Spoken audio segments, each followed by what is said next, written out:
Hello everyone, this is Nick Rose from the Barryville Area Arts Association, and we're going to go over our July 2016 exhibits. One was on the American Revolution, celebrating the anniversary of the 4th of July, and the other was on the French Revolution, celebrating Bastille Day.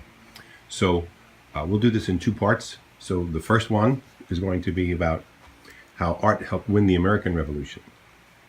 We know a lot about our founding fathers, but a lot of us don't realize that Benjamin Franklin and Paul Revere were actually also great artists. And there was also a propaganda war between comic strips at the time. What you can see here, what we'll get into, is showing how there was dueling between the British press and the American press to try to win over people's hearts and minds. First up is a drawing called Tarring and Feathering, which was a cartoon that depicted the Boston Commissioner of Customs, John Malcolm, on the Liberty Tree that was a symbol of American resistance.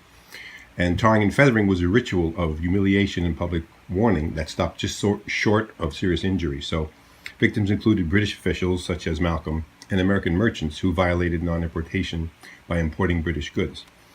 This anti-patriot picture shows the commissioner being attacked while the Boston Tea Party occurred in the background. In the British papers was another cartoon called Bostonians in Distress. It was in the London newspaper in 1774, and it shows you the British perspective really on the colonists and almost the disdain and disgust that they had toward the revolutionary impulses. Parliament enacted the Intolerable Acts as a consequence of the Boston Tea Party. They were called the Intolerable Acts here. I don't think they were called that in Britain. One of which closed the port of Boston. And so in this picture, the artist symbolized the closing of the port by placing the Bostonians in a cage suspended from the Liberty Tree. The three men in the small boat attempting to feed the hungry men in the cage represent the other American colonies that sent supplies to aid the citizens of Boston during the crisis. The fish have been placed on the ends of the poles that are then thrust through the bars of the cage. British soldiers on the shore with cannons and warships in the harbor symbolize the continued blockade. So not a very nice cartoon from the American perspective.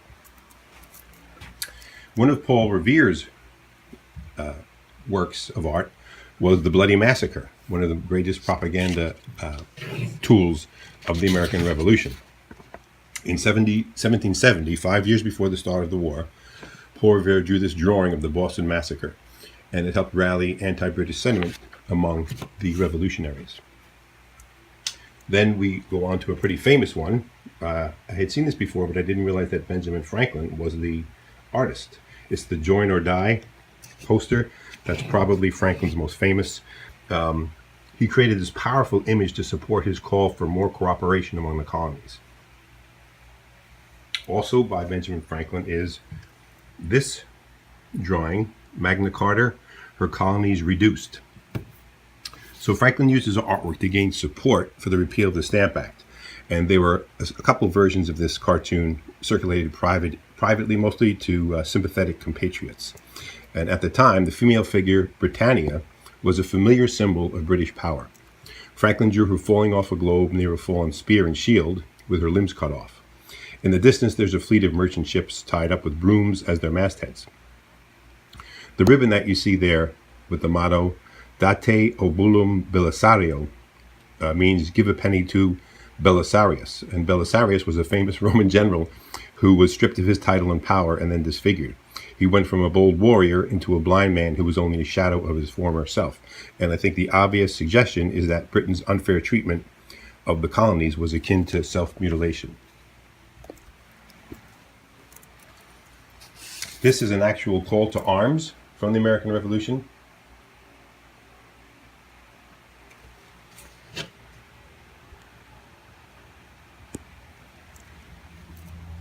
And then after the American Revolution was over, a guy named Emanuel Gottlieb Lutz, a German artist, drew this tribute to George Washington. It's a very nice painting. There's really three versions of the painting, and it was done many years after the actual revolution. One is in the American Metropolitan Museum of Art in New York City. One is in the Minnesota Marine Art Museum in Winona, Minnesota. So the people in the boat are representing a cross-section of the American colonies. There's a Scottish guy in the bonnet, the person of African descent facing backward next to each other in the front, the Western riflemen at the bow and stern, a couple farmers with brimmed hats near the back. One has a bandaged head. There's an androgynous rower in a red shirt, maybe meant to be a woman in man's clothing. The man standing next to Washington and holding the flag is Lieutenant James Monroe, who will become a future president of the United States. So this is a very nice picture, but unfortunately it's not very historically accurate. The flag that's shown is the original flag of the United States, which did not really exist at the time of Washington's crossing.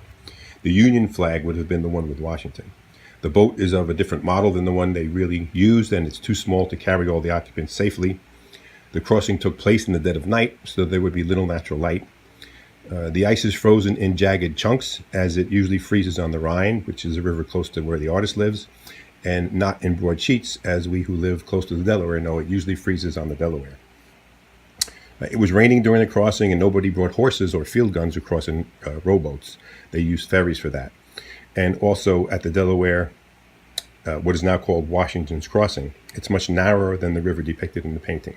And Washington probably wouldn't have been able to maintain that stance and risk capsizing the boat if he stood up with his foot like that on the side.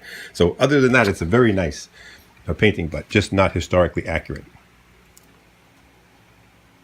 This is called Americans Will Always Fight for Liberty. 165 years after the American Revolution, the American Revolutionary art is still being used to inspire troops to fight. This was produced by the United States War Office during World War II. So we hope you enjoyed this brief presentation on revolutionary art and how it helped win the American Revolution.